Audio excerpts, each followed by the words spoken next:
how you can kind of meet us Exactly. where we're at, and we can Exactly. go to Thank the you, next sister. level. You're welcome. All right.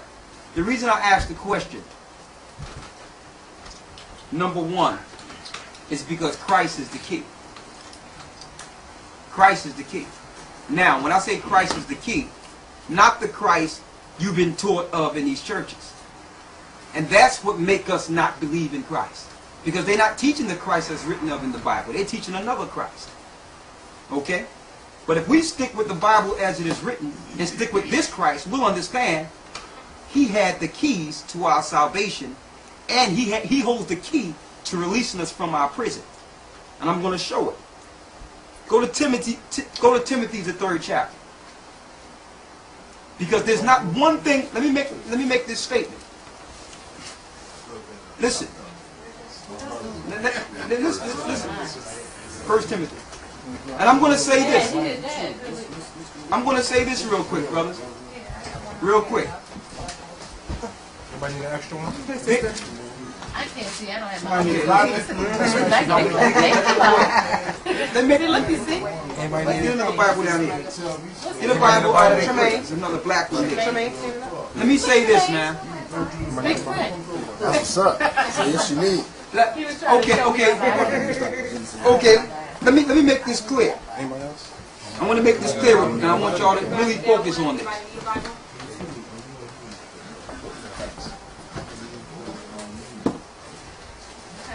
Let me make this clear. Let's work on the same page. Okay. That's how we're gonna make now understood. All right. Let's work on the same page. Thank you, brother. I appreciate it.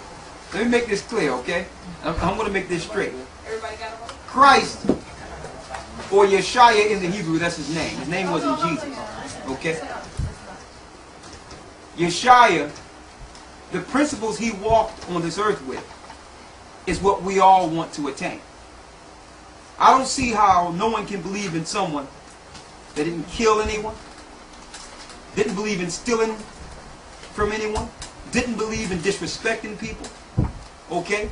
Will put his own life on the line for his brothers. Oh no! Let me finish my topic. Let me go in. Y'all say let me finish. Let me finish, okay? Because there's nothing about Christ that I've read that make you not want to believe in a brother that was a real brother. And you know what it shows us? It shows us that we're so used to rejecting ourselves, we don't understand when a brother will put his life on the line that could be even real. Listen, I'm talking in general, sister. Okay. I'm talking about, because this is going to go out through the whole world. In general, we are taught not to believe that we're anything. We're taught that. But when you see the principles this brother walked with, if I had a brother like that, I would never want to forsake him. Because I know this brother would have my back. Let me finish talking, brother. Let me finish talking, brother. I know this brother, that brother I read of in the scriptures, he would have my back to the end. Before I take a bullet, he would jump in front of it. If he see me doing something wrong, he would come to me and say, listen, brother, you know you're not supposed to do that. You are people of law. You are people of honor. He would reprove and correct me before I go down the wrong path. So based on those principles alone, why wouldn't I want to believe in it? And then I would ask, what is it that he did that make people don't want to believe in it? What did he do? Was he selling drugs to people?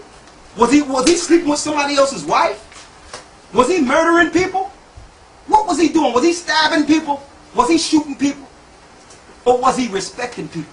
So when I hear some people have an opinion, say, well, I know he existed, but I really don't believe, that tends to have me understand that you never really got into the Bible and read about this brother. I'm talking about from a human aspect. Any brother, if a brother had half the equity and righteousness that Christ walked with, that was living on my block, I would stay next to him. I'm bringing it down on the lowest level. I need you to go to Timothy, the 3rd chapter. Read that. 3 and 1. Start it. 1 Timothy. You got it? Mm-hmm. Read 3 and 2. Start at 3 and 1. Let's start at 3 and 1. Let's do that. This is a true saying. If a man does not... No. Timothy. 1 Timothy. No, Titus 3 and 1. That's the one I want. Titus 3 and 1. Put them to be subject to principalities. Whose Bible is this? Mine. First Titus, the third Yeah, Titus. chapter, in the first verse. Titus. Right? Titus what? 3 and 1. Put the mindset. Alright, Yeah. he's never been So we're going to give you, I'm going to bring a few principles first. Where you at? Titus. To the back. I want to bring a few principles first. Okay, I got you. I need you to start at the second verse. It says to speak. Oh, I get it. Start at the first and second verse. Put them in mind to be subject to principalities and powers, to obey magistrates, to be ready to every good work, Go ahead. to speak evil of no To man, speak evil of no man, read. to be no brawlers, To be no brawlers. That means if you don't agree or you're trying to go against a person, you're ready to fight.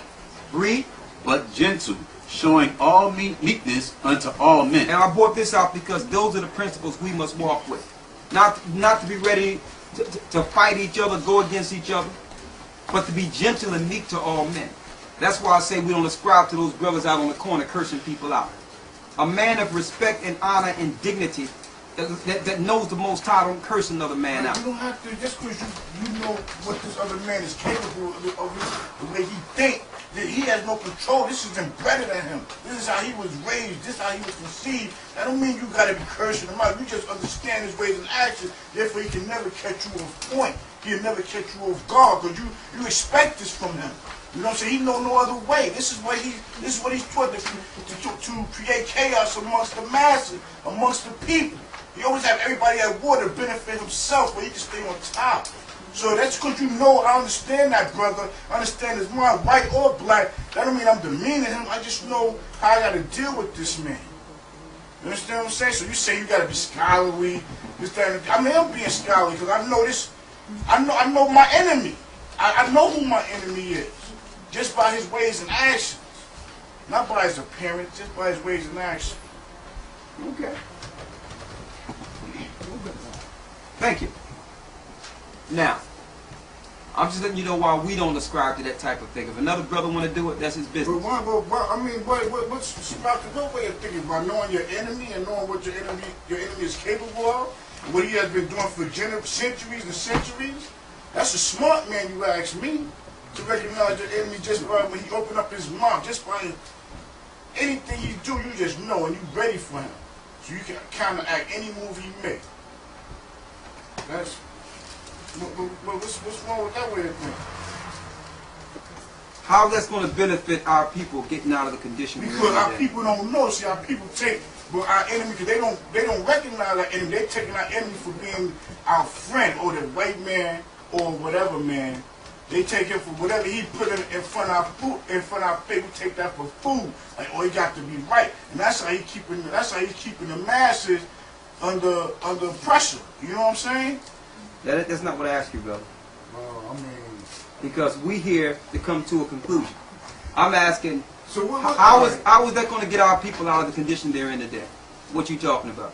Because you need to know who your enemy is. Therefore, you won't be trying to be all cozy with your enemy, knowing that this man don't have your best interests at heart.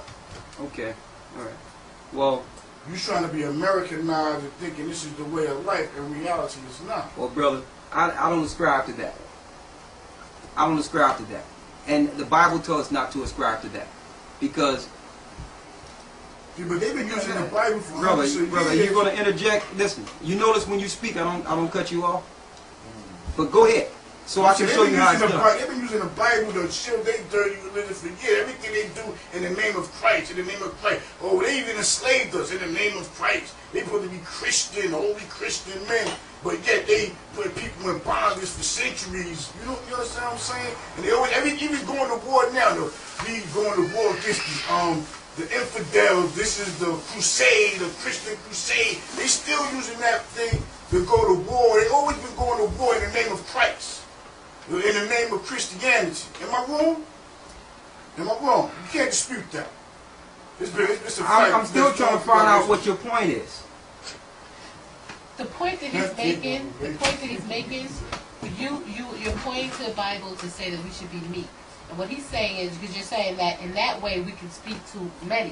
What he's saying is you only need to educate one. You only need to educate us. And if in offending our enemy, you educate us, so be it. He Okay. said, why point to a Bible that's been used to Okay. enslave us? All right.